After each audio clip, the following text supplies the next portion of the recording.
মায়ের গয়না তেমন হয় না কেনা, পুজোয় ওই একটা ভালো শাড়ি, বছরে একবার খালি ঘুরতে যাওয়া, তাও দীঘা কি পুরী। তরকারি ভাতে চলে যায় ঠিক আমাদের প্রতিদিন। একদিনই ঘরে মাংস আসে, সেটা রবিবার দিন। সারাটা বছর এলোমেলো অগোছালো ঘরবাড়ি, অতিথি আসবে শুনলেই ঘর গোছানো তড়িঘড়ি। কাচের বাসন ভর্তি শোকেশে, খাওয়া দাওয়া হয় স্টিলে, ওগুলো বের করা হয় একমাত্র বাড়িতে কেউ এলে। আমিষের সাথে নিরামিষ ছুলে সগ্রী হবার ভয়, অটোতে করে না গিয়ে বাসে করে গিয়ে 2 টাকার সঞ্চয়। একটু বেলার দিকেই বাজারে যাওয়া, সকালে তো আগুন দর। ঘুরিয়ে ফিরিয়ে কাতলা, ট্যাংরা, ভোলা বা শঙ্কর। ইলিশ সে তো বিশাল ব্যাপার, গোটা বর্ষায় একবারই। সেই মাছের কি হবে ঝোল না বাপা, সেই নিয়ে মারামারি।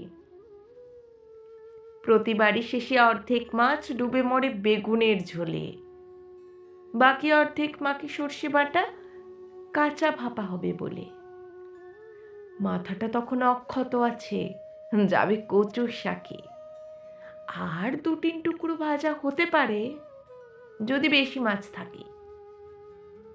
এসব দেখে অনেকেই হাসে, হে কেমন না দেখলামই। আমার কিন্তু বেশ ভালো লাগে। হ্যাঁ, আমাদের যাপনটা খুব ঝাঁ চকচকে নয়। বাজে খরচ করতে আমাদের হয়তো খানিকটা মায়া হয়। জন্মদিনে রেস্টুরেন্টে হয় না বাটি করা, খুব সাদামাটা জীবনটা আছে অনেক অভিযোগে ভরা। অনেক কিছুই আমাদের হয়তো হয় না হাতে পাওয়া, তবু মনে করি অনেক অহংকারের মধ্যবিত্ত হওয়া। একজন মধ্যবিত্ত জানে দিতে সামান্যরও দাম, একটু ভালো থাকতে করে অনেক পরিশ্রম। তিল তিল করে খরচ বাঁচিয়ে তারা যেই সঞ্চয় করে, কাছের মানুষ বিপদে পড়লে তার নিমেষে ভাঙতে পারে। পারি না আমরা ওড়াতে পয়সা জলের মতন করে।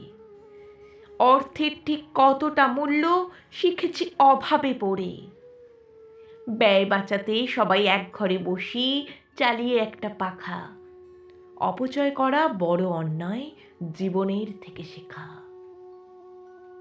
তাই যে যা বলুক, ব্যঙ্গ করুক, এটাই ধ্রুব সত্য, মূল্যবোধের মূল্যায়নটা সঠিক করে মধ্যবিত্ত।